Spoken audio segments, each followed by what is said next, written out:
Hi, I'm Ella. Welcome to 5 Questions Unstick Groups. Beating barriers to moving forward with, for, and by everyone involved in our classes, schools, and communities. Why? Over the last 20 years as an educator, engineer, leader, coach, and parent, I found that it's the only real way forward. Every new decision, conflict, problem, or great thing we hope to do, every challenge involves people. People that are not us, so we can't fully see the challenge or ways forward on our own. And if we try, those people may have good reason not to go along with us. That always reminds me of the expression, going fast to go slow. But involving those people and navigating the challenge, whether it's a group of 2 or 200, can feel like the hardest part. Why don't we? What are those barriers? Sometimes we forget to involve students or parents in our planning or ways that have worked to do that.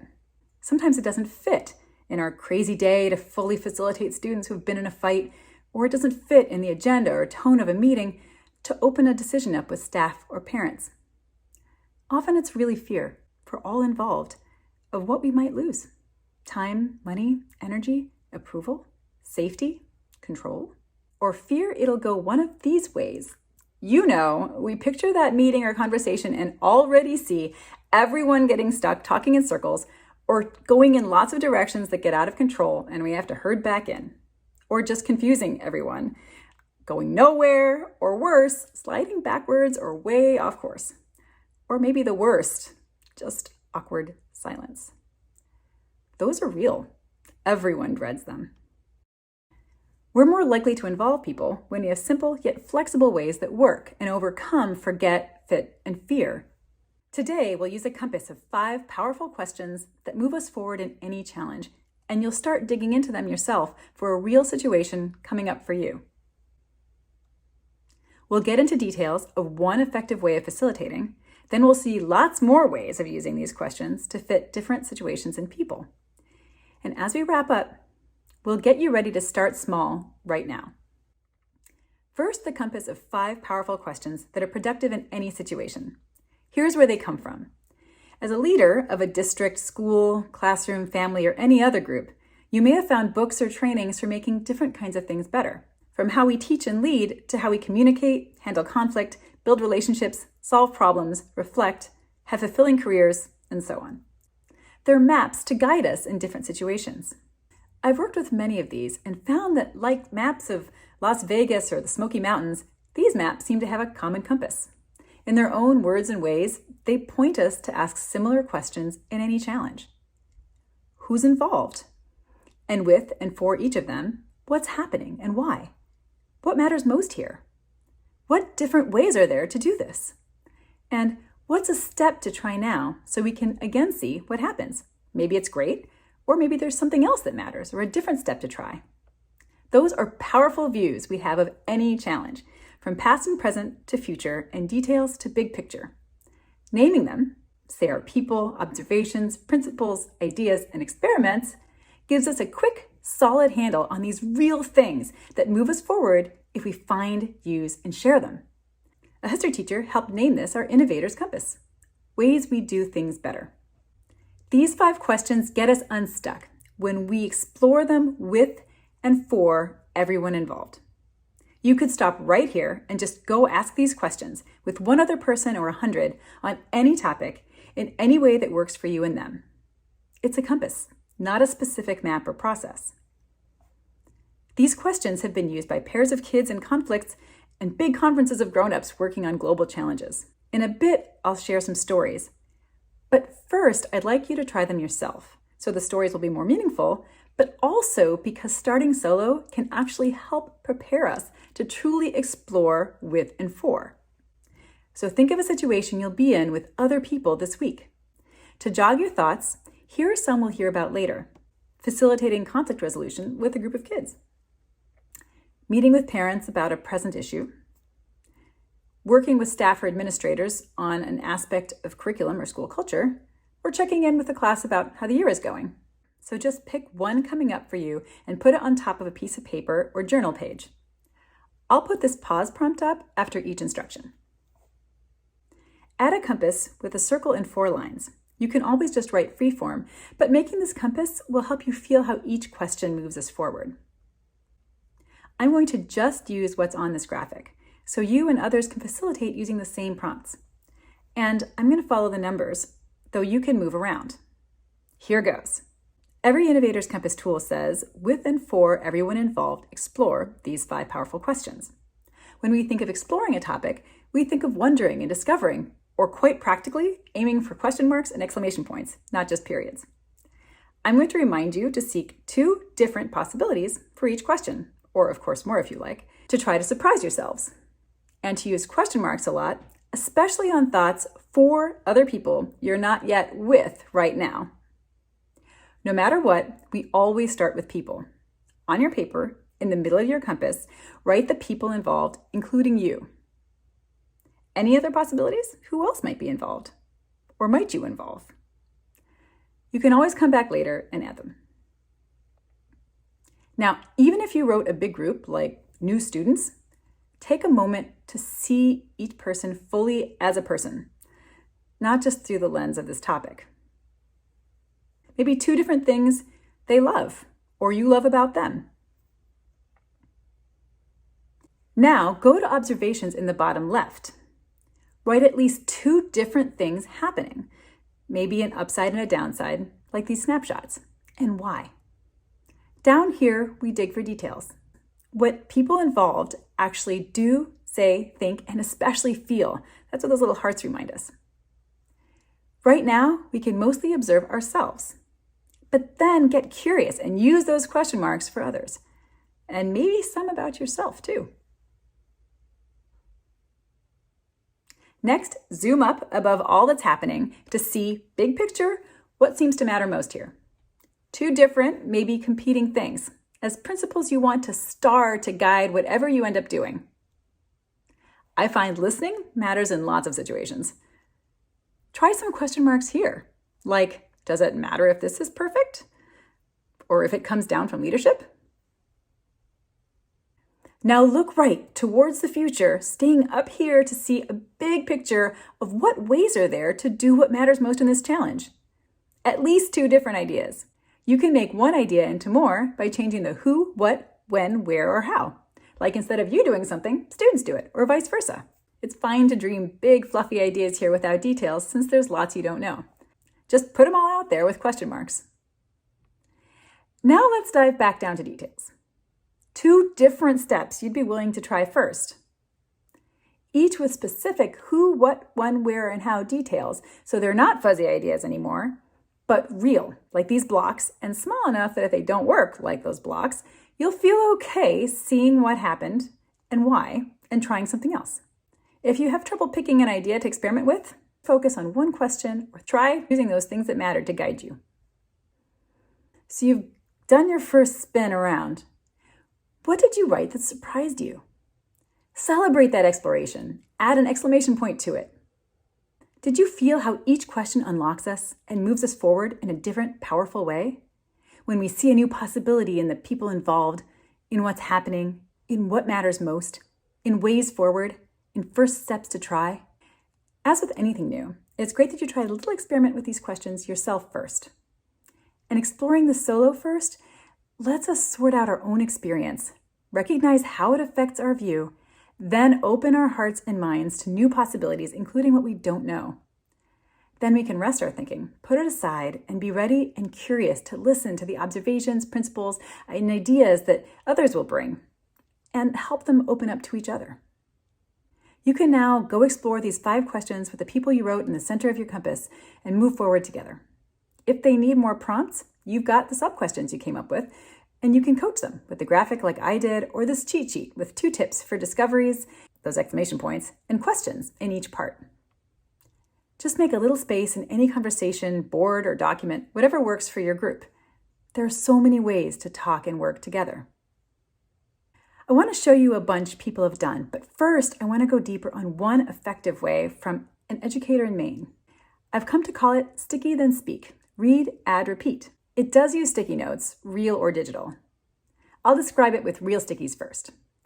And you'll need a compass on a piece of chart paper or a board, or for bigger groups and topics, you can spread out the questions on separate pieces or areas. For each question, start by giving everyone a couple of minutes to silently write each of their thoughts on a separate sticky note and hang on to them. That's the sticky part. Then, when it's time to speak, have one person just read just one of their sticky notes and put it on the compass. Then everyone with similar thoughts adds their stickies, or a +1 or heart or whatever, next to the first note, reading it if they like. Here? Yep. There we go. And repeat. Someone else with a different thought just reads just one of their stickies and posts it. People take turns reading and adding till all the notes are up.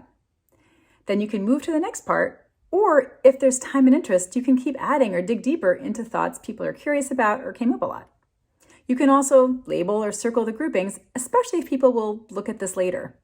I give everyone plain canary yellow stickies because it's cheaper, no one person sticky standout, and I can use a different color just for the labels. And I have people write with markers when I can. It's easier for everyone to see, but again, anything works. What I love about this is that people have a chance to pull their thoughts together before they speak. And everyone's seen and heard with the same airtime before we come around for seconds, not one person rambling about one thought or rattling off all their thoughts. And everyone has to listen to each other, looking for connections. And the thoughts are all captured and organized right away in a way that we can see them, work with them, and build on them instead of just, talking in circles. Just one digital way of doing this is with the free online app, iCompass.me. There's no account to set up or anything. Just go to iCompass.me, put your topic and people involved, and share the link with everyone. They just double-click to make a sticky note. What I love about this is that it can be just like the paper stickies. People can save stickies as drafts that only they see until it's their turn to publish and read it. And also, it's really easy to add a +1 to someone else's note you agree with.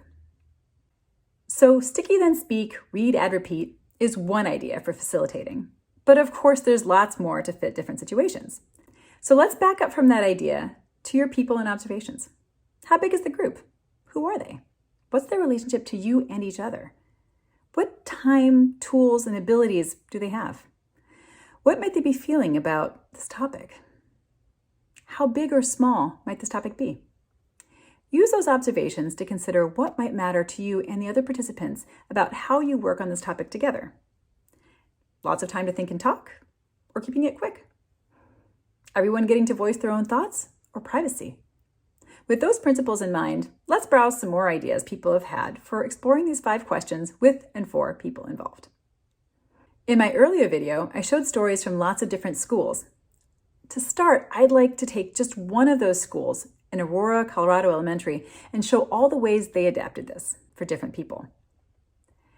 Here, the principal, Dawn McWilliams, invited her many international parents to work on how to share our culture with the students and community.